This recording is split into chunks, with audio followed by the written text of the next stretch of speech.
Okay, looks like we're live. Hello, everyone, and welcome back to Mission Top. Mission Top is a farmstead and ranch, but it's much more than that. It is a family. It is an attempt to develop a way of life. So it's that process of development. And it is a place of philia sophia, a place where we try to develop a love, a friendship love with wisdom. And today we're addressing this question, what is meaning? This is attempt 2, as yesterday we attempted this stream and had internet issues, which is always a possibility out here in this rural area, and I'm having to rely on a cellular internet connection, which from time to time has problems. So I apologize about that from yesterday. However, I look forward to this today because I had some extra chance to work on the presentation and develop it a little bit more, and I think it's in a much better shape than it was yesterday. Even though I think yesterday would have been fruitful, today will hopefully be even better. So let's dive into this. We all know that we want to have a meaningful life, a life full of meaning. And in many ways, it's more important than happiness to us, right? Because we all know that happiness is a bit fleeting. There's even studies and things like that show that the pursuit of happiness is in many ways bound up with less happiness, funny enough. And so happiness, it's great when it's here, but we know that day to day, happiness isn't just some constant state. And those that, again, pursue it are oftentimes the ones that are most frustrated in that pursuit. Whereas something like life satisfaction and meaning in life are things that would seem to be able to be possible even in the lack of some sort of normal emotion such as happiness that we see. And so and if we had a choice between the two, between having meaning and happiness, I think a lot of people would choose the meaning. So that's very interesting, right? Maybe not everybody, you'd have to think about it a lot, but some, at least many of us, I would say, would choose the meaning. But the problem of course, with meaning is that not everybody feels it. In fact, it's to the degree today that many people even report that there is a meaning crisis. And so John Vervaeke, one of the thinkers that I have greatly valued in recent years, both a cognitive scientist and I think you could even label him a philosopher, has made a whole series entitled Awakening from the Meaning Crisis. And I'll be borrowing or dealing with or trying to expand and comment on many of his ideas from that. I'm borrowing his basic framework from that series, but trying to take a 50 episode series, which I'm not even fully done with yet, and take the best of it and present it to you here in condensed fashion that really just gets to this one question: what is meaning itself? If there's a crisis of it, well, what is it, and how do we get it? But in any case, yes, this question, what is the meaning of life, has not gotten old. And so let's dig into that. What is it? Why do we want it so bad? First thing to recognize is that it is also deeply related to wisdom. One way of seeing what wisdom is would be the capacity to constantly generate meaning in life. A wise person would seem to know how to have sufficient meaning in their life, right? So in as much as we could say that meaning is bound up with wisdom, then it only gives us more impetus to say, to try to discover what it is, right? Also interesting is that meaning is tied up with flow states. Flow has gotten a lot of attention in recent years. Came up out as a concept several decades ago, but now it's brought into everything from athletics to business to just human performance. And when people are in flow states, that kind of state where time disappears and you're maximally engaged in something, heading towards some meaningful goal, people report that they feel more meaning. Okay. Meaning is also tied up with altered states of consciousness. So that would involve psychedelics, in as much as that has been a major focus recently in terms of changing people's consciousness, and people reporting their experience with psychedelics such as psilocybin being some of the most meaningful experiences in their lives. But there's other types of ways of altering consciousness through fasting, through sexual deprivation, through through exhaustion, and even through physical activity. So I'm a person that likes to run, and very much can report that I've experienced that runner's high, which definitely is when it's happened in its most kind of potent moments, especially being out in nature on a trail. I can very much say that yes, it has been tied up with an enhanced sense of meaning when it happens. So meaning is also tied up with insight. Okay, those moments where something comes together in our mind and we have a flash of insight.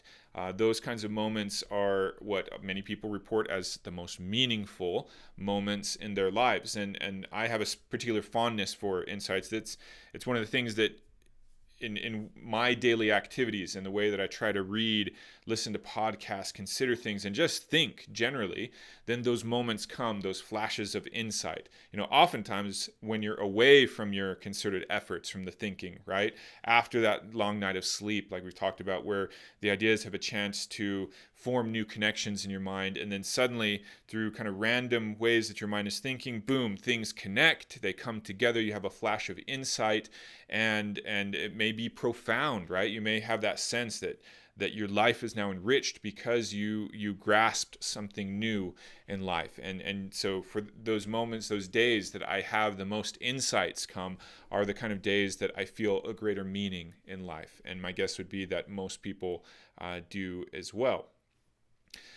I've also noticed that meaning is tied into ordeals, right? So when people have to pass through moments of survival, oftentimes in times of war, in times of disaster, again, where people are facing these together, or on a great difficult journey, people report those moments oftentimes after the fact, but sometimes during the fact as well, as being the most meaningful of their lives. And that's something that's very interesting, especially when it comes to something like war.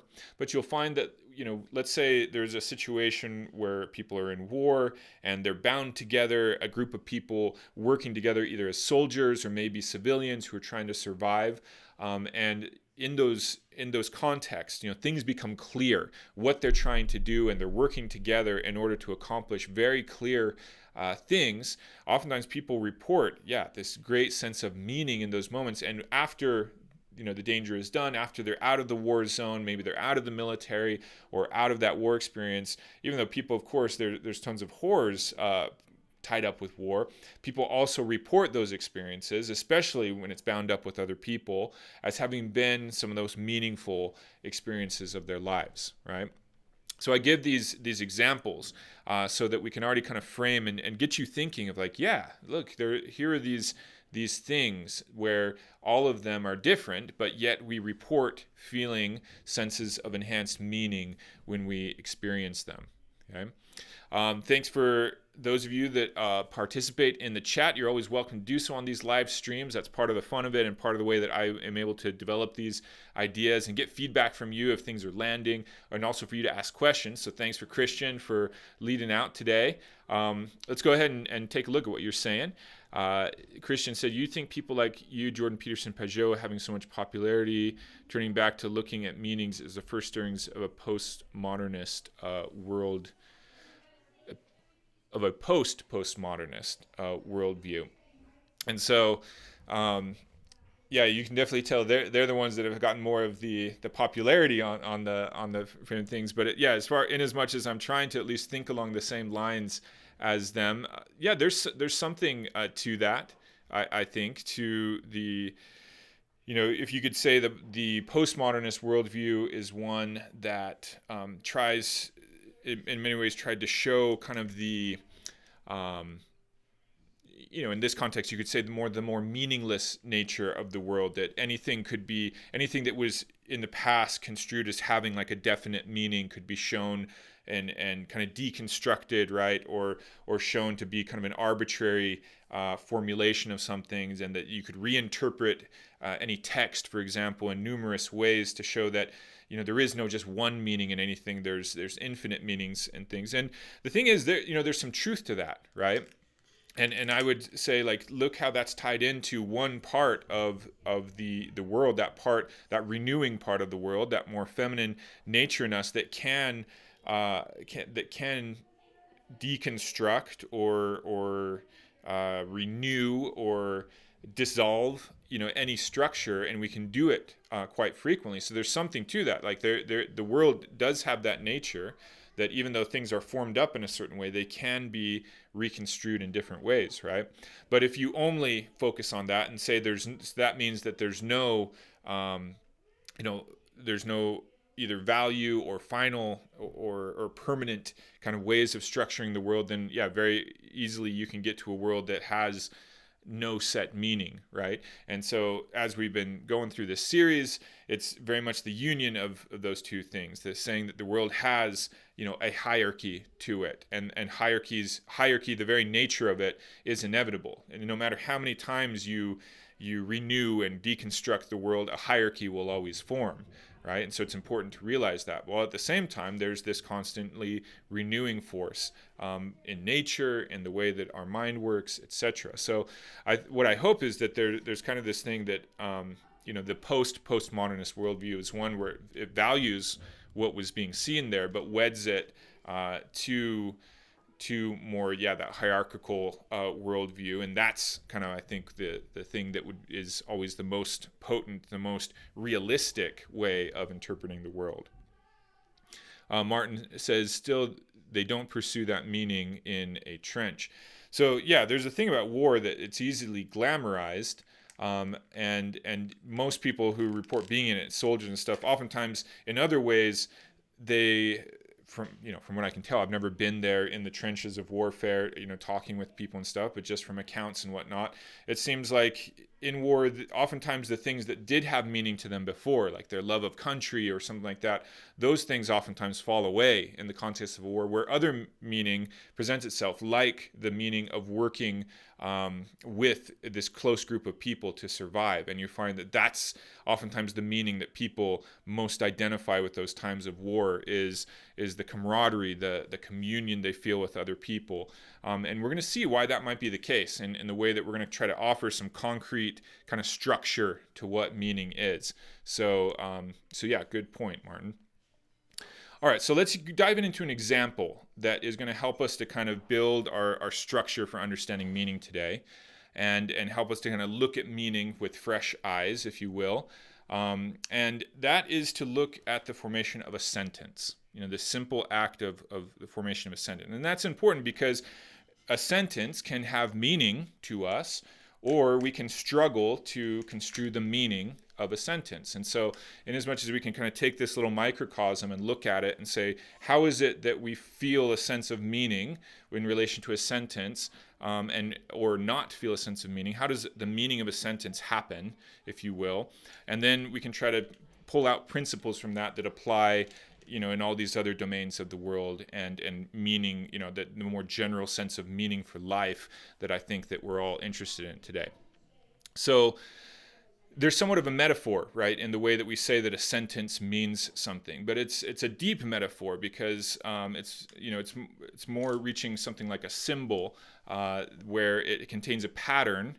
The way that meaning is found in a sentence is a pattern for that we can then take and given the fractal nature of the world, apply to the broader context, right? So if a sentence has meaning, then think how at the very basic level, the basic components of the sentence, where we'd say that's the words of the sentence, come together in a unity. So you have many words in a sentence, but they have, if we think they mean something, then they definitely cohere together in some sort of unity. But I want to go even a couple levels below that and think how not only is there a coherence of those words together in a sentence that forms a unity, but think one level beyond that. Each word is composed of letters, right? And those letters, in as much as if you just take random letters and put them together, there's no meaning to them, right? If you you've been your cat has gotten on your keyboard and you come to your word processor document and you just see this long stream of random characters, it doesn't really have meaning to it, does it? And so it takes those letters coming together in wholes in order for there to be a meaning of a word. But let's go one level beneath that and consider how each of a letter on a page is made from certain marks. There's certain curvy marks. There's certain straight marks. There's only so many of them in the English, language. Other languages are a bit different, but it's in the combination of those marks coming together that you then have a letter, right? And so, now let's start there. We could go even underneath that, right? You could go forever, and that's kind of the one part of the nature of the world. But let's stop at that level, and let's kind of go back up and how all these things form up into a sentence. Okay, so if we have these black marks on a white page, right, that we then look at, and we see that they come together in letters. And in as much as something comes together in a letter, and we're like, oh, there's an A, right, or there's a Z, already there's a sense of meaning in that, isn't there? That out of random things, out of many things, those many things actually cohere together into something that we recognize as a whole. And just in that coherence right there, we feel a sense of meaning. Okay, but not that much, right? It's just a letter after all. So once we have many of those letters and we see them coming together into words, and we see words, the, apple, car, whatnot, every time we see those letters placed in an appropriate pattern that, again, aren't just random like your cat on the keyboard, but they're there together, again, a sense of meaning, because out of all the things in the world, the many things in the world, those 3 letters or 4 letters coming together to say, bear or car, they come together into one thing, and they marry with some sort of unseen concept, the concept of a bear, the concept of a car. And again, that kind of coherence coming together from these individual things produces a sense of meaning, right? And so again, let's keep on building this. Then you have these words, and in as much as we find words placed together in a grammatical context and in an ordering that helps us to have a grander, unity and coherence of those words, to pull down, again, some other concept or principle, an unseen thing, contain it within that sentence. Again, we feel a sense of meaning just in the coherence of it, the fact that it makes sense to us, right? And so, the words, if I just had the words, John, tick, or the, well, those are they're placed together, but there isn't a coherence. They don't make sense to us, and so they don't have meaning. Whereas the words, you are a cotton-headed ninny-muggins, well, that has a coherence, doesn't it? It makes sense to a certain degree, and so there is some meaning in that sentence. But on the other hand, there's not a lot of meaning in it. And why not? Because the sentence seems trivial. It doesn't seem to have a sense of significance, a sense of value to it. So now we're really delving. We've been talking mostly about coherence to this point. Now we're adding this other measure of value to what gives us a sense of meaning in a sentence. So it can't just be something that makes sense. It's got to be something that actually feels important or significant. All right. And so now consider this sentence. I went to the woods because I wished to live deliberately, to front only the essential facts of life, and see if I could not learn what it had to teach, and not, when I came to die, discover that I had not lived. Okay, well, that's a sentence, right? And I don't know about you, but the meaning of that sentence, right? There seems to be much more meaning coming out of that sentence. And that's very strange, compared to our sentence about the cotton-headed ninny-muggins. So what is it about that sentence that seems to have so much more profound meaning to it, an abundance of meaning that the other sentence didn't? So we have the coherence, of course. It makes sense when you listen to that sentence. But now we have this added measure of a sense of significance to it, a sense that there is something valuable in this sentence. But now here's where we get to a third thing. And these are going to wrap up the 3 major focuses we do around meaning today. The third thing that we find in this sentence, right, is that it has a sense of narrative to it, a sense of purpose. Okay, so when we read this sentence, we have a sense that not only is it telling us important things, but there's a story to it. There's a person who went to the woods, right? And in the woods, they pondered life, and they came up with this conclusion that or they're telling us about it because they don't want to miss out on life. There's a sense that life can be missed out on. And so in that, we've added a narrative part to it. There's a story in there, and there's somewhat of a story that we could participate in, right? We could go to the woods also. It's something within the axis of all of us, and all of us can participate in this notion of analyzing life and saying, are we living it really, right? Or are we missing out on it?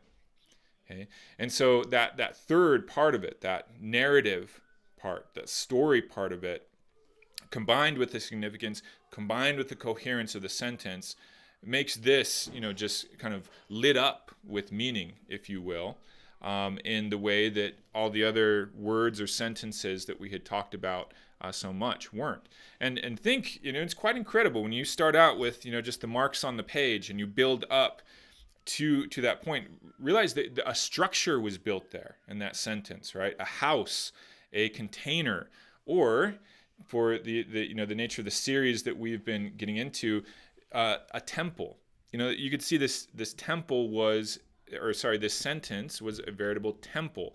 Why? Because it made a container for something, non-physical, really, to be housed within this temple. And this temple, lived here in the physical world. It's on pixels on my page, or written in ink, on a white sheet of paper.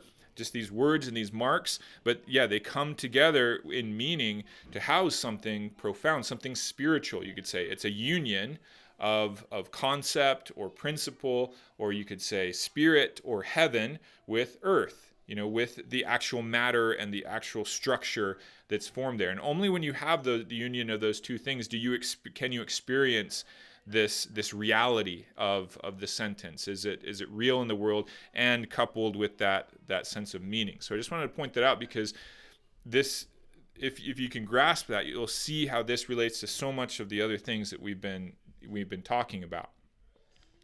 But getting back to the three areas, okay? This area one of coherence, again, this sense of things coming together. Two, this sense of significance, okay, and then this sense of a narrative, story and direction, right? There's actually three kind of technical names for those that we're going to use, or you should at least be aware of, because in people who take this, who maybe spend their whole scholarship focusing on meaning and whatnot, these are three kind of categories that come up a lot. And so that first one, that sense of coherence, is referred to as the nomological order. That one's the hardest for me to remember, at least. So that's the nomological order, sense of coherence. Okay. The second one is that sense of significance or value to something. So that's the normative order. That one is a little bit easier for me to remember, because I just remember norm. A norm is something like a rule, something of a value, something normative tends to have is tied into value, so it's easier for me to remember that. And then the last one is the narrative order, that sense of purpose, of direction, of story, right? And so that one's also a little bit easier to remember, in as much as we're very used to that word narrative. So nomological, normative, narrative. And so these are going to form the framework that we, now let's take that out of this context of just looking at it in terms of the sentence, and see that these three orders, they're kind of like three axes that help us to gain a sense of meaning. This is most likely an imperfect kind of structuring of meaning, but it's at least helpful. It gets us farther than before this episode, definitely. And these are three, categories that, again, are relied on to both categorize the ancient world, in as much as a lot of these principles of meaning are borrowed from, going back to the ancient philosophers and thinkers and theologians and whatnot. They've been kind of categorized into these three things, which really we're going to see aren't exactly three separate things. They're like three dimensions, three axes on the space of meaning.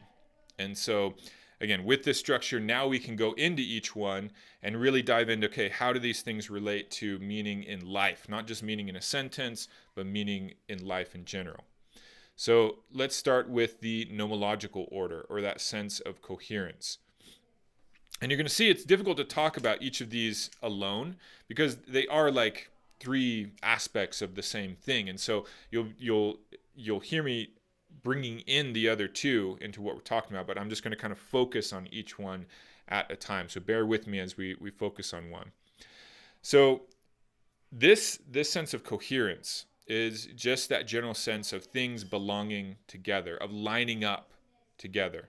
Again, if we had the random letters together, they don't feel like they line up together, but many things in the world do feel coherent, and when they cohere, then there is a sense of meaning tied up into it. So the one that I like to refer to the best that relates to our lives is this notion of the agent-arena relationship, which we brought up in the Temple series. And so that would be basically this notion of an arena, that life, as we kind of look around, consider where you are right now, looking through these binoculars of your eyes, you are in an arena, aren't you? Right? You're in this space, this seemingly dome space, circular space, where it's an arena, a place of action. That's how the world presents itself to us. And then you're an agent, an actor in this space of action, whether you're sitting in your kitchen, whether you're right now, riding a train or whatnot. You're always in arena, and you are a person in action. And so when there's a coherence between the two, when you feel like, yeah, I get that I'm an appropriate person for this arena, for example, again, just sitting there in the kitchen, you've got this arena and you know what to do in here. You know where the things are to do the thing that you want to do, namely cook the food. And so, and it's all been arranged in a pretty good fashion. And so there's an alignment, a coherence, right, between you, who you understand you are, and the thing you want to accomplish, and also this arena, the space in which you're acting. And every day, in as much as we get into routines and we travel to work, and once we're at work and if we feel comfortable in our job, whatnot, because that's all part of this arena, you're the agent. And again, if there's a coherence to it all, then we feel a sense of meaning to it. It's not the only aspect of meaning. There's the other two, but this gets a lot of that done. But when anything interposes into that agent-arena relationship and makes it feel like they don't line up, and in the Temple series, I talked about a tennis player being there in the middle of the Super Bowl. The ball is about to be hiked to them, and they're not wearing the appropriate, clothing. They're not in the appropriate place. They're not sure what they're supposed to do. Then that's the very opposite of meaning, isn't it? And those moments can happen in our life. Like Jordan Peterson, he likes to bring up those things like everything's going great. There's this attunement of agent and arena, but then one day you come home and your spouse is cheating on another person, right? And this whole structure of you and the world falls out of coherence because you realize that everything was not as you thought it was. And in fact, who was these other people around you? Who are you now?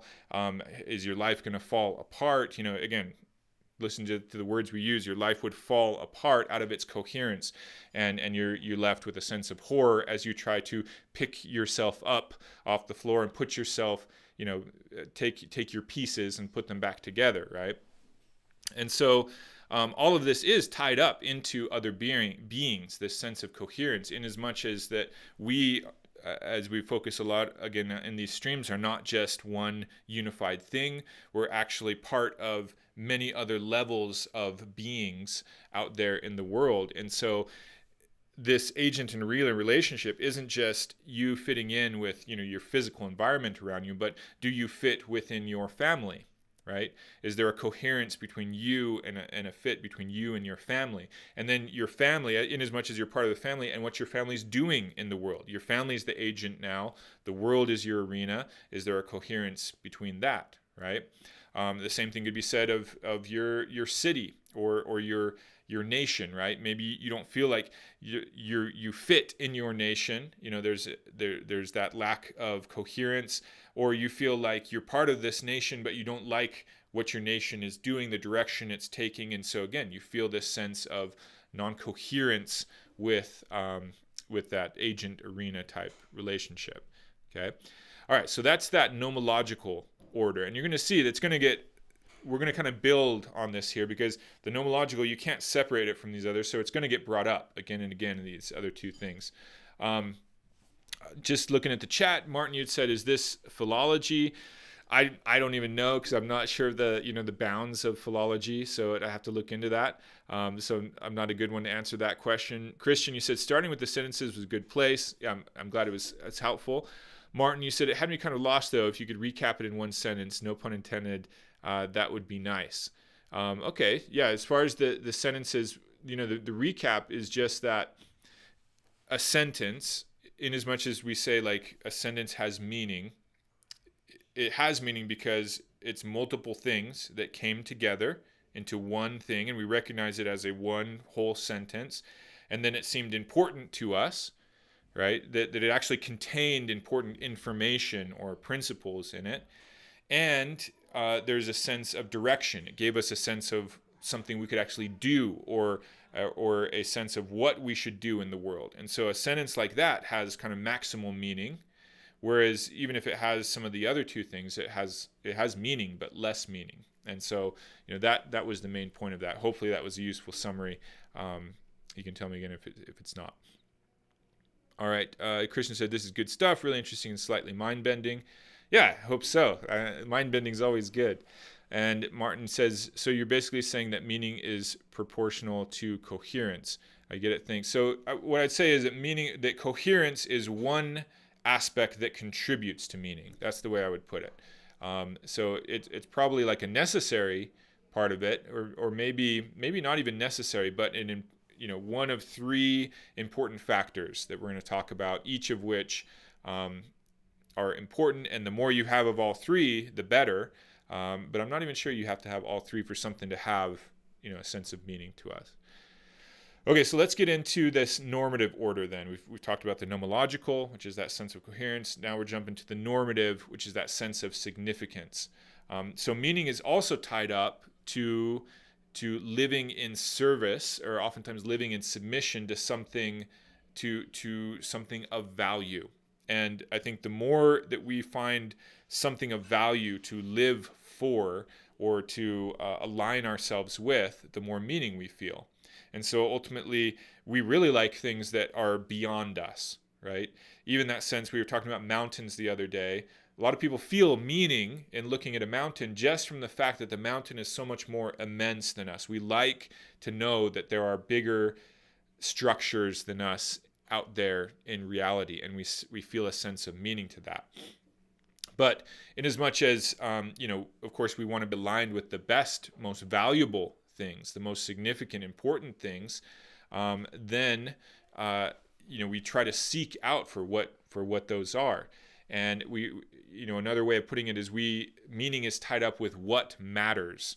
That's another phrase that we use a lot. And so what matters tends to be, again, things that are important, oftentimes much greater for us. So bringing back in coherence, with this normative order, there's a coherence then in the service of a higher ideal or value or purpose. So when our life coheres and it makes sense, and we're also seeing that our life is in service of something that really matters to us, again, then we feel meaning. And this is all you have to do to kind of see how much this is bound with meaning is to take it away, right? If we say that you live every day and you're just doing all your routines, but you discover suddenly that all the things you were involved with, really didn't matter, had no significance, then you would say, well, my life has been meaningless up to this point. We have to know that the things that we are doing actually have value in the universe. And that's where, people can get bound up completely just trying to make money in the world, because the world tells you that has value, right? And then you grow up a little bit and you realize that the money in and of itself isn't much of a value. It can't travel well into circumstances that matter, such as relationships. It doesn't travel beyond this life. It has its limitations, and it was merely a tool. But if you created your whole life built around money as your principal value, and then you discover, oh, money itself is just this fleeting idea, this fiction in people's minds that, yeah, it can have some utility sometimes, but doesn't get to the more, you start realizing there's other bigger values in the world and you weren't serving them, then your life feels meaningless to you, right?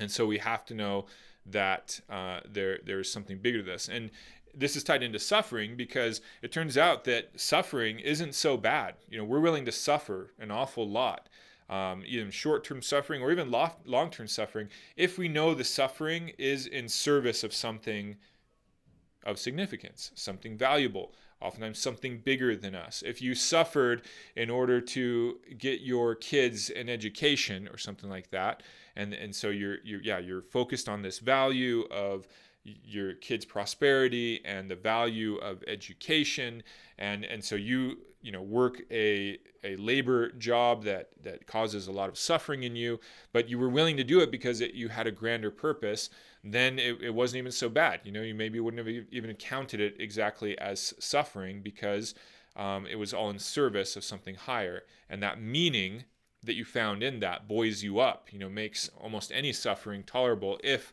the value you're serving is important enough. Okay, so again, this one we're going to use by bringing it back in now once we get to the narrative order, and I think we probably beat this one enough that this one is pretty intuitive of how it works.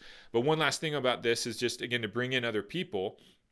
We feel a profound sense of meaning and communion when we kind of join together with other people around common values. And so the very word communion is that thing where, like in a religious context, people come together, and let's say in the act of taking communion in the Christian context, in essence, people are saying we are internalizing the highest value, and we're doing it all together here. So there's always like an enhancement of meaning when you not only have, in this case, like the normative order. You're taking communion would be like internalizing the highest value, and so that's already a big normative step right there. But when you do it with other people, boom, like the meaning is enhanced even more. So that notion of community and belonging to other things, it always enhances meaning. Okay, so now we get to the narrative order, and this is where we can start bringing in all three together, because meaning seems very much tied up with goal states, right? Direction or purposes, knowing what you want to be, where you want to go, what you want to accomplish. And so, again, that's where that word purpose comes in, that in as much as you think you have a purpose, then moving towards that purpose is bound up with profound sense of meaning. So, and asking, what is the purpose of life is nearly synonymous with asking what is the meaning of life.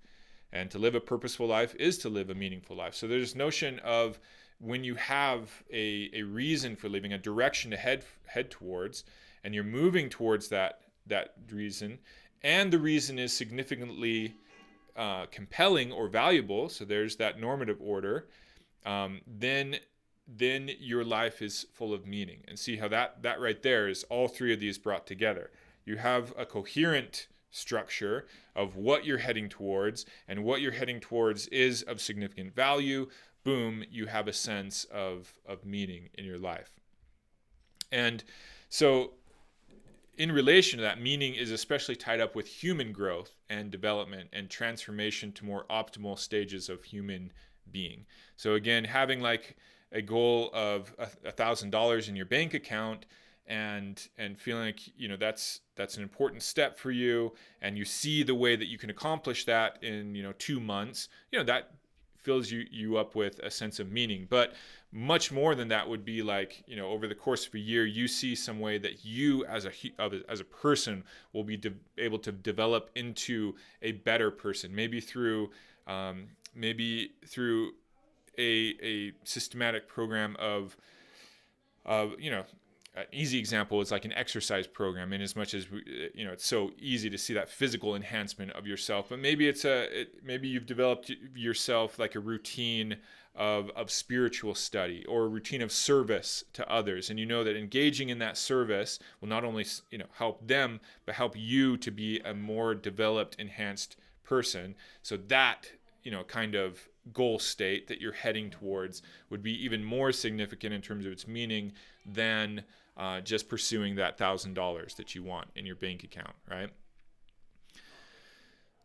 And so bringing back the agent and the arena in this, now the coherence that exists there isn't just in the case that you know who you are and you know where you are, but this narrative order brings in that other component of, now I know where I want to be, okay? And in terms of, I can see myself in the future, or my family in the future, or any other, my city in the future, and where I want it to be. And I know that would be of greater value. And then, I'm looking and seeing a coherence between like a pathway to get closer to that. And then you engage in it, and boom, again, there's the meaning that happens in people's life. And so, again, going back to these temple episodes I've been doing, hopefully you can see that that's why temples have been so associated with meaning for peoples across humanity, is because temples have been the places that have told you who you are, where you came from, how your people was formed, how the world was formed, what kind of world is it, what kind of state you're in, and then where do you want to go in the world? Like, where do you belong, and what is a better state for you or for your people? And then these things are enacted out in ritual, tend to be in temple. And so then you come out of the temple, you have a map for your life, right? You know who you are, what you belong to, where you need to go, and then boom, you have that sense of meaning to your life. Whereas if you don't have those kind of things, if you're just kind of out there trying to figure it out for yourself, well, you have at least enough meaning to know you need to feed yourself, get warmth and comfort. But if you can manage that, then, what else is this all about? It's kind of hard to answer that just by yourself, right? Which is why a lot of people, once they've got the basics of life, they got themselves an apartment and maybe a minimal job, they've got food, etc., they will suffer such existential despair if they don't have a greater sense of who they are, what they should be doing, what's some higher value to move towards, right? You can kind of see how this all comes together, these three aspects, when you bring in the narrative order to things. All right, before we go a little bit further with this and really talk about stories in general, let me see what else you guys have been saying on the chat. So Christian said, definitely necessary. There's no incoherent meaning. He who has a why can bear almost any how. Yeah, that's that quote that was Nietzsche that said it first, but I know Jordan Peterson likes to say it. But yeah, it rings true that's that notion of if you have the significant enough, normative sense in your life of what your life is, what value you're trying to serve, you can suffer through anything, right? And if you just look at your own life, the things you've suffered through, and kind of been happy to do it, because certain things we are happy to suffer through, or willing to, you'll see that it lines up exactly with that. Christian, you also say, it probably says something about how strong our meaning instinct is by the value we place on winning games. The runner-up becomes apparatus for the meaning the winner has achieved. Yeah, I'm glad you brought up games, because you have to see, like the video game is a perfect example, how the video game is so potent an experience where all this is just so easily seen, right? You're in there, the world is a coherent world, usually in the game. It's not like they've worked very hard to make it make sense in its structure of the world and who you are in it. You're this agent in the arena of a game, and there's a goal state. You're Super Mario, you're trying to get over more to the right of the screen on the basic one and progress that way. And in the way, there's things to do, collect coins and stomp on mushrooms and eventually try to get to the princess and save her from the monster. I mean, so yeah, you in a game you can see why there's these experiences of flow state of that they're so intoxicating, because they produce these feelings of meaning. Right? If only all the skills you develop there transmitted to the world outside the video game, they would be incredible tools. But of course, that's been the problem with them. But it's not just video games. Any game is like this. Even the simplest game, a tic-tac-toe game, it's got a structure. It's an arena there. You're an agent acting in it. There's a sense of value, goal state towards it, and we practice these kind of things because we know we're those kinds of beings. We're beings who need to move through an arena towards a goal state, and so games, kind of just help us be what we are creatures of, if you will. So I'm glad you brought up the game. Martin says, how to find meaning then if one is in such a position? Okay, so let's get, hopefully we'll get to that through the rest of the presentation. If not, bring it up again, or I will try to bring it up again at the end. And Christian, have you read Man's Search for Meaning by Viktor Frankl? And yes, I have read that book. It's been a while, but I think a lot of people have. That's been probably one of the world's most popular books at this point. I hear it brought up, with universal praise in so many different, camps, I guess you could say. And so I think people really identified with that notion of in the worst kind of place, still being able to find meaning. And we'll get to that too. I think it will relate to something that we're going to kind of end up with. So thanks for bringing that up. So let's go back to narrative, because we're not done with this, the narrative order per se.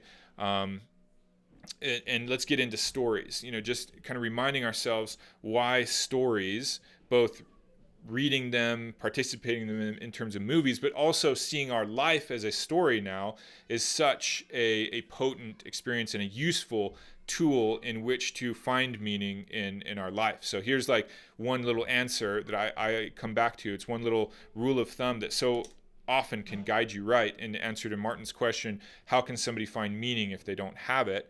Well, the first thing to do is to say, well, you're in a story, okay? And the cool thing about a story is that no matter how meaningless the story is at any given moment, if you imagine yourself in a story and you just ask, okay, from this point where I am, what would be the best story that could come out of this that's actually possible? Because, you can imagine rainbow unicorns and things like that, but you have to be able to at least imagine of the possible things that could happen to a person in a story, what is the best possible story? And that means that even if you're in a place with no meaning, well, that's the beginning of a great story, isn't it? And so, because we get stories like that all the time. You start out with a person that's suffering, that's down, that has no meaning, and with the possibility that's in their life, they build greater meaning. And it's in that process of building that, the most potent feelings of meaning come about. So that's one little rule of thumb right there. No matter where you are, what's happening in your life, even if it's terrible and you don't have any meaning, you can always ask yourself that question, because life is like a story to us. What would be the best story from this point out? And boom, an answer should come. I mean, that's just the nature of how our minds are so trained to see the world in terms of story. An answer should come. And in as much as it's there you have a goal state. Again, it has to be one that you're actually a story you're willing to participate in. So if that's, cleaning your room, as Jordan Peterson would put it, because that's as much as some people are willing to do to kind of say a good story for a day, well, so be it. But the rewards, again, will come. And then once you see you're willing to do that, you grow off of that and you say, okay, maybe I am willing to, the story from this point is I can put myself together in this other aspect, and I am willing to do that this week.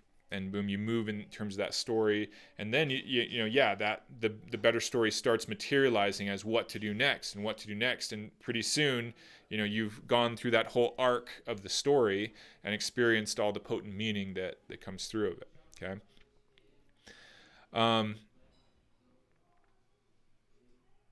Okay, but here's an important point about that.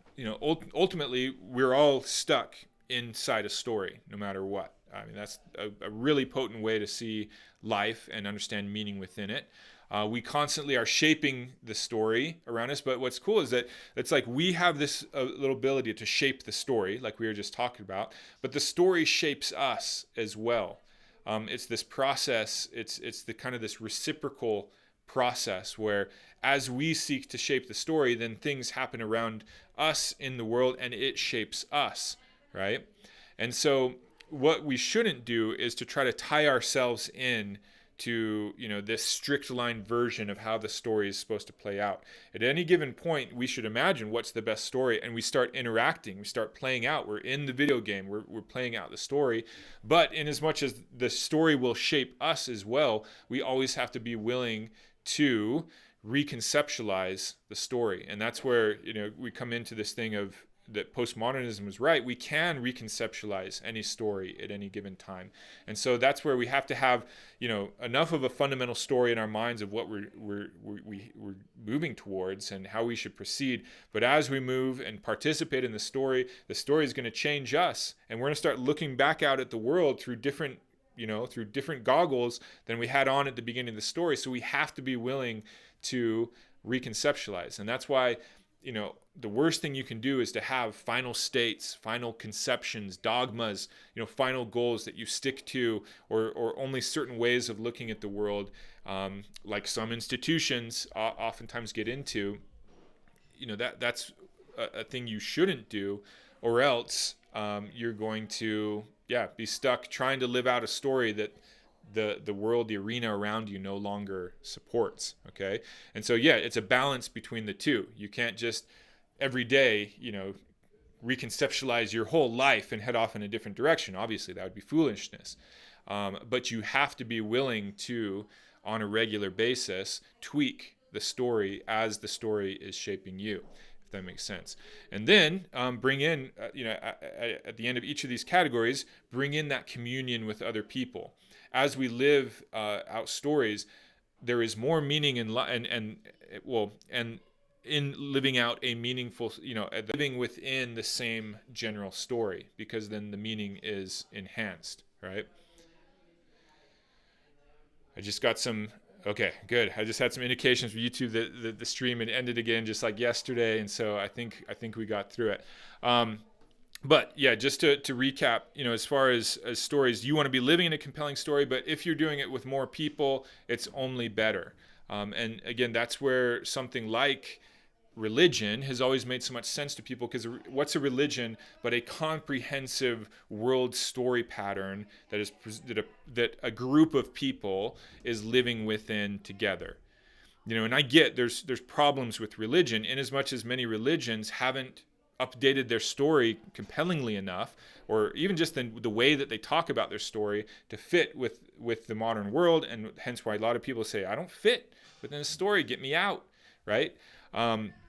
But you can see at least that's why, if you can find a story that you can share with other people, the meaning of your life is only going to be enhanced. Okay, a few more comments have come in. So we talked about Viktor Frankl, Wesley Chan. I think that's a new name, or maybe I've seen you before. Thanks for the compliment. And Aman, no man can walk out on his own story. There's a sense in which you can try to, let's say, like you're living in this grand religious kind of framework story, and that's the way you've done your life. You can step out of that, right, and say, like, I don't believe in that anymore. I'm going to look for another story, or just kind of live out in this secular story of the world where I just kind of do the regular things that everybody else is doing, right? But there is no walking out on your consciousness. I mean, there's only one way that people attempt to do that, and it's not a very pretty way, right? So Aman has a good point in that no matter what, you are stuck in some story. And so that's where you're trying to find the most compelling one you can, or develop the most compelling one you can. And Martin, religion too seems to force us into a story. I mean, again, that's what it is, I think, is in general like a very comprehensive story that tries to have all these components of meaning, a coherence to the story, but also a significant enough values to live in service to, and goal states, in which to move towards within the story. Okay, it's worth saying something about the opposite of meaning, and that is in order to better understand it. So that's where you just take any of these components we've just been talking about out. So when things don't make sense to us, when it doesn't have those coherence, especially when there was a sense of an illusion. And right now, if you notice, my light has gone down. There's clouds going over. I'm relying on natural light, so apologize about that. But when you kind of align yourself around what you think are values, and they make sense to you, and they're leading towards something that you want. Again, so let's say the world tells you, I'm just using this money one because it's, such a one that we can all relate to. The world tells you make as much money as you possible, do anything you can to make the money. You do that. You have a value system, you have a goal state, you're feeling meaning within it. But then it turns out that the ultimate value of that was illusory. It seemed like a value, but it turns out it couldn't get you anything of what you really cared about, right? Then you see it was an illusion, and it shatters that narrative that you were in, and so you're left with a sense of meaninglessness because you just devoted all this time and energy on something that wasn't really of value. So that's one way you can end up with meaninglessness, meaning that the values you serve, they have to be solid, and if you learn that they weren't, boom, meaninglessness will ensue. But the other thing that worth mentioning is when in this notion of development and how development is tied up into meaning, well, the opposite is tied up very much with meaninglessness. So that's the notion that all of us have this sense of potential to us. That's why we love children, is because they seem to have this so much potential into what they could be in life. And as we live on, that potential seems to disappear, and we kind of get locked more into things. Well, when we see somebody start reaching the point where so much of the potential of their life has diminished, and you saw the previous potential in them, so they haven't lived up to their potential, we would consider this person to be leading a meaningless life. Whereas, the opposite, when somebody is actualizing their potential, that would be a meaningful life. So it's something to realize that, that's one of the quickest things we can do to bring a sense of despair and meaninglessness upon ourselves, is to not live up to what we ourselves know we're capable of, right? So just something to consider in terms of understanding meaning. Okay. And now we move to meaning and events. This one is another practical thing that is tied up with what we were saying about stories, but it's worth putting in this different frame. So one of the tools that can help you to find greater meaning is to realize that meaning is not tied to specific events in the world or specific physical things, and so, in as much as, usually we do tie meaning to events like the world, World War II is full of meaning and significance to the history of the world. We tie meaning to events, right? But as you can see that they're not like inextricably tied. They're not bound up with some unbreakable bond.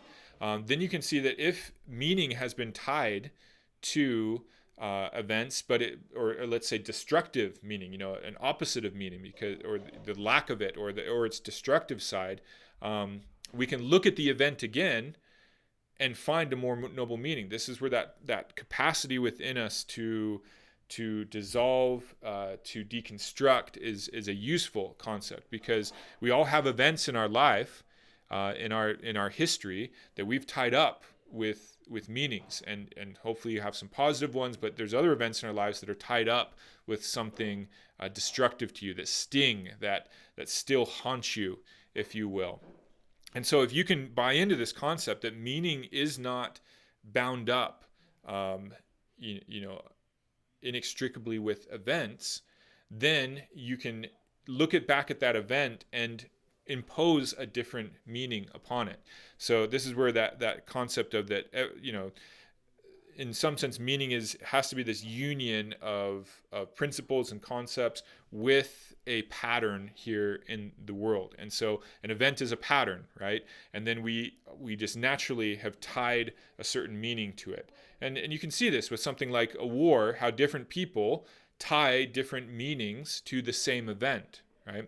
So if you can buy into this concept that meanings don't have to be tied up permanently with events, then you can start trying to deconstruct the destructive meanings that are tied to events in your life. The events themselves are very hard to change, right? That's the part that we can't change. Things have happened. It seems like events are very difficult to change in the world, but the meaning that we impose on them, now that is more malleable. We can impose different meanings on it. So if, even somebody who is abused when they were a child, and in as much as that's harmed them, that's taken away some of the potential of their life or whatnot, even in a case as extreme like that, and I'm not faulting people if they can't do this, but even in that kind of extreme case, they can look back on those events, and if they get good at this, because it's a skill, they can impose a different meaning on those events that maybe could even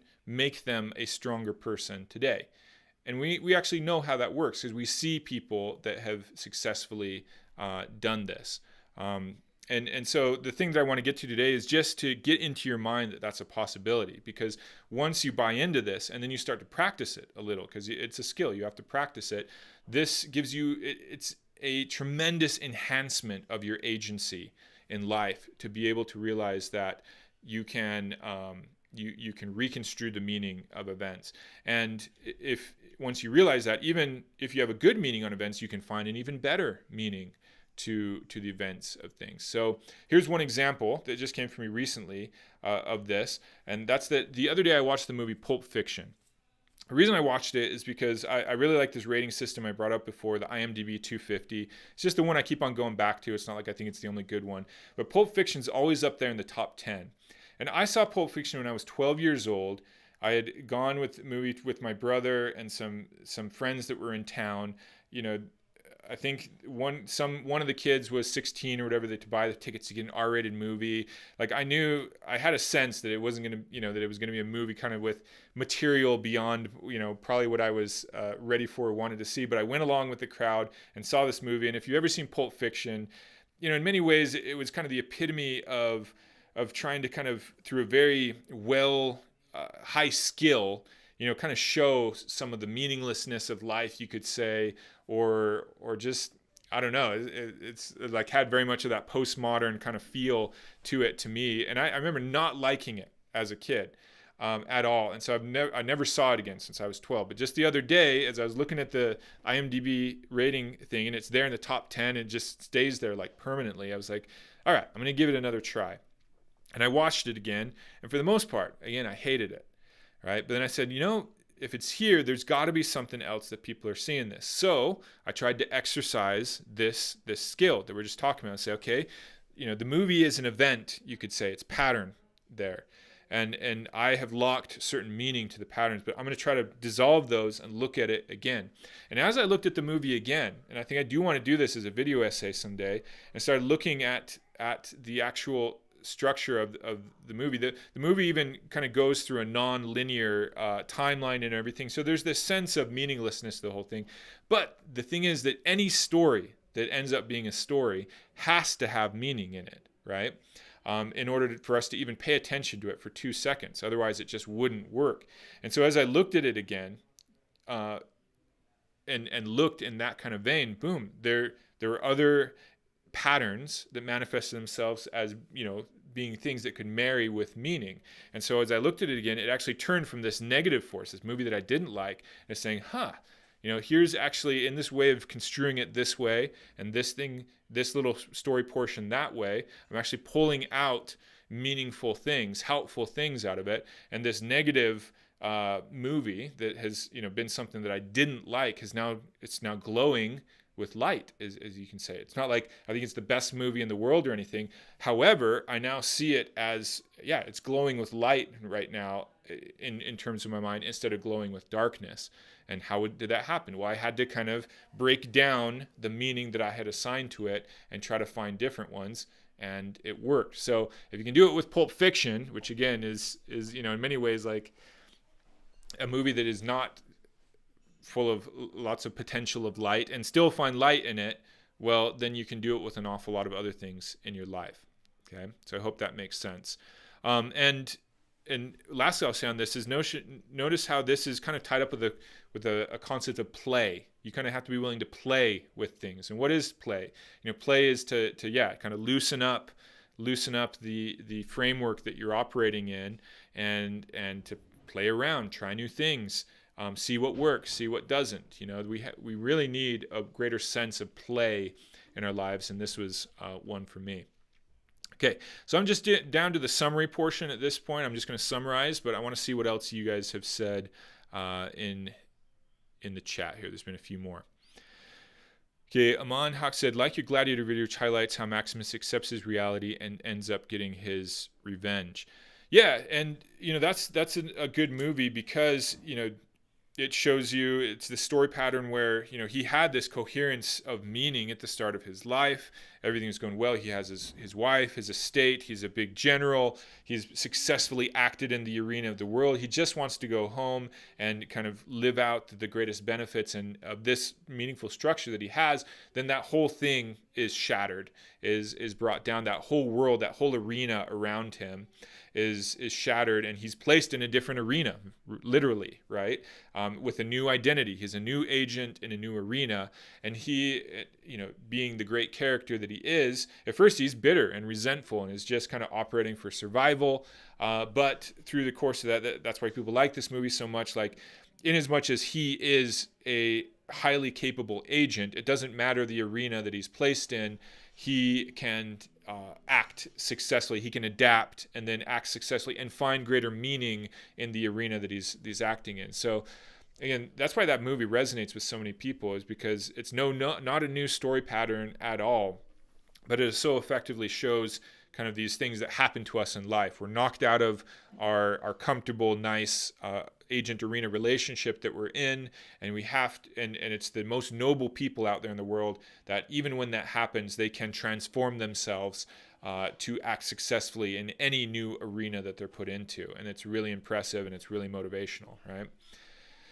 Martin says, reminds me of Tony Robbins. I don't even know exactly his kind of his exact stuff. I watched that one Netflix show on him, and got a little bit out of it, but it's been a while now, and so yeah, I don't know exactly his methodology or what he teaches, but I'm sure that there's got to be somewhat into it, in as much as people pay attention and say that they find helpful stuff. There's probably some of this in, and I wouldn't be surprised. Christian says, honestly, I think Tarantino films are overrated, same as Coen Brothers films. Yeah, I have never been drawn to them. I haven't watched a lot of them, and so yeah, sometimes that's where like I look at a rating system and I look at these movies that are highly rated by people, but I don't feel a sense of value in them, and so for the most part I just avoid them. But then I'll get these things sometimes of saying, well, here's a challenge, right? There's that dark part of the forest that inside of it maybe there's something, it's a dangerous thing. If you sense that there's a dark part of the forest, there's danger in there. But in the dark part of the forest, in the belly of the beast, the black hole is always where the singularity, the golden cup, the golden ball, the treasure is found. And so, that's where I'll delve into things that I think are just a patch of darkness or dark forest, sometimes in a wise manner. You shouldn't do these things stupidly, and then try to find the treasure that might be found within there. So yeah, there's a sense of the wisdom of avoiding them oftentimes, but also the wisdom of knowing when are the moments to engage with a patch of darkness and try to pull out the treasure that might be guarded within there, right? All right, so a summary for this is just to pull together that now you have kind of at least a helpful framework to help you to analyze meaning in your own life, how you might enhance it by looking at how much your life has a sense of coherence, and the nomological order has a sense of significance with the normative order, and a sense of purpose in that narrative order, and how it really all comes together, I think, mostly in the narrative order, brings in the other two when you start drawing things in a story. But I also want to really push this point that meaning is not a final state. Like if you just think like, oh, I've constructed my perfect framework of meaning, and you think now I can just dwell in it and live in my heaven forever. That's not how the world works, right? So we have to realize that meaning is much more found in the process of developing the next framework, you could say, of seeking the next goal state. That's where the most meaning is found. And so that's how you can avoid the moments where your whole structure is shattered, by you actually choosing to work on constantly and kind of shatter different parts of your structure little by little. There seems to be kind of a rule that if you are willing to break down your meaning structure in controlled ways, it makes you much more impervious to the whole meaning structure being flooded in and taken over in ways that you can't control by random events in life and stuff.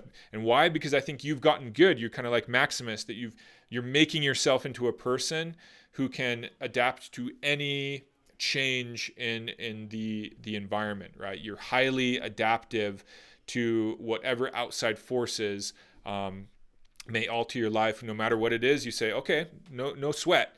My whole life, my whole family just died in a car crash, heaven forbid. But I think about this stuff because they all leave all together in a car sometimes. And this is kind of that stoic thing of saying, like, this very trip to when they go there to Utah, they could all die.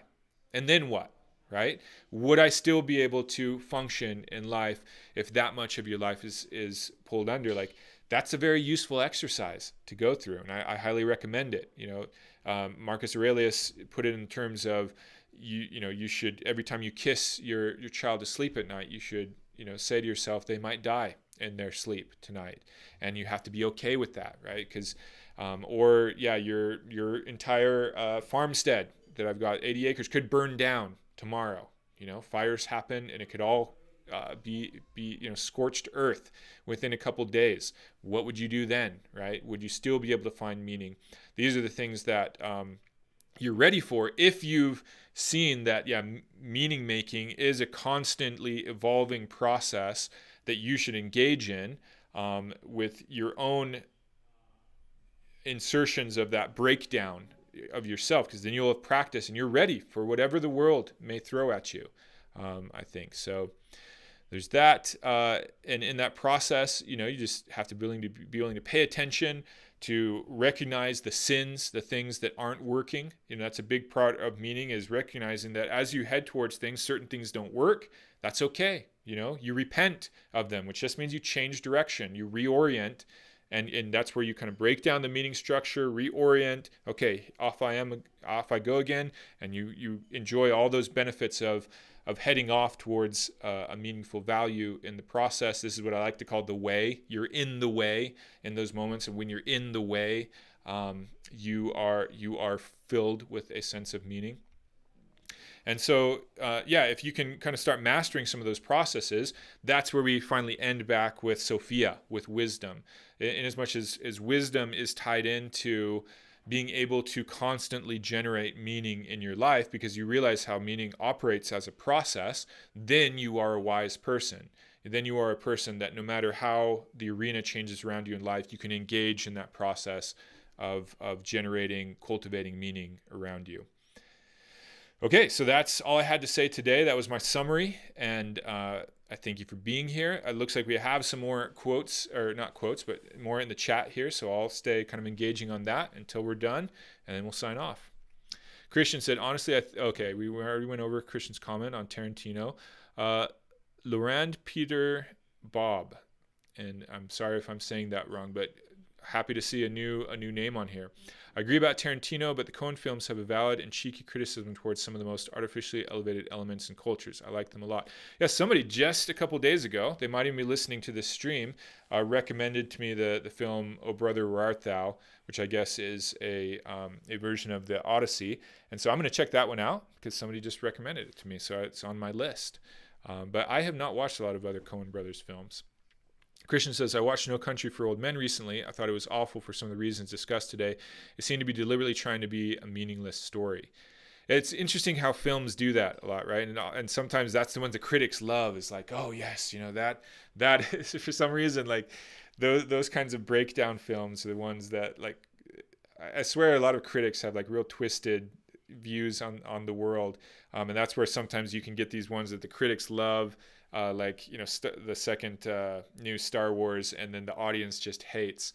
But at the same time, like in as much as some people have, found some sort of value in there, there's a good challenge to find some sort of greater meaning in a story like that, right? Laurent says, people like the nihilism in it, but watch Hail Caesar or Serious Man. Fargo, I love it mainly for its goofiness. So yeah, I've got to try out some of those Coen Brothers films. Amon says, so true, wisdom lies in finding meaning in the unstable and ever-changing world around us and finding value through your kingdom frameworks that you have accumulated. Yes, very well put. Martin, No Country for Old Men is brilliant, if not for the story. The characters in it are so real. Martin says, it's not so much about the story of the plot, but about the story of the characters. This is the applied iceberg principle of the story from Hemingway, which I'm not too aware of, that principle, but it gives me something to learn about. And Hemingway is another one of those authors that I have not delved into much. Obviously, plenty of people in the world find significance in his work. I gave one a try in high school, the one that takes place in Spain around the Spanish bullfights, or the running of the bulls, one of the two. And for some reason, it just didn't reach me at that time in my life. But I've got to give his work another time. And as much as so many people tie, what he's trying to say to masculinity, it's got to be something I need to at least confront, right, and consider. So you guys are going to be some good stuff to consider today. Coen Brothers films, which I haven't delved into, Hemingway, etc. These are the kind of things that I appreciate that kind of push me into trying to do what this whole thing was about, generate greater meaning in life by being willing to engage in that process of growth along the way. So thank you for being here, everyone, today. A few announcements. I did these yesterday in a little post, but I just want to let you know that as I've been doing these streams, very much enjoying them, helping me to put these ideas together, I've been asking myself the question, well, what needs to be the next focus? What should this, help? What greater thing should this all be directed towards? And this channel, in as much as I want to give it a lot of time, I kind of want it to make it my primary work, at least for the next few years. That means I also need to make it successful in terms of its growth. It's not like that's the only God that I'm going to serve with the channel, but it does need to happen to a certain degree. And so I think these streams are definitely preparing me for that, but I've asked myself, what should the channel focus on from this point out? And the answer really is quite an obvious one, because the most popular videos on the channels have always been the ones that I have done on movies, and they continue to be. And certain ones of them, like the Gladiator video, are really successful. And so it was like, I should just do that for a while. In as much as I love movies, I love engaging with stories, but movies and stories, in as much as they are in this framework of a story, are so potent to wed with concepts of meaning. And with all this work that kind of we've been doing in these live streams of bettering these principles, that would be a great thing to then maybe, like, for the rest of the year, for instance, or in as much as we're about halfway through the year, of once a week trying to put out a movie essay that brings out a lot of the stuff that we've been developing in this, and do it really well. Again, it's always powerful with the music and the visuals that you can bring in an essay. So that's what I've been moving towards as kind of the commitment that I think I'm going to make. I'm not ready to kind of put it in a specific commitment yet, but that's where I think my energies are going to be going at this point with this channel, which means that as I'm committed to finishing out this series of live streams, maybe some of the live streams day to day won't be as potent, won't be as well prepared. I'm still going to, try to make them worth your while, but they may be shorter. Probably shorter would be better anyway, given a lot of your reports on the length of these.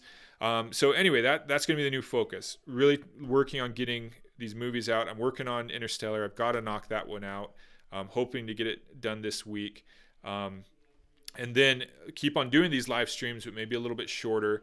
And once these 90 days ends from these live streams, which is sometime in early June, I'll probably just go to one live stream a week, which will help me to continue to develop ideas. I don't want to get stale. Don't want to just say the same things, but like a lot of thinkers get stuck doing.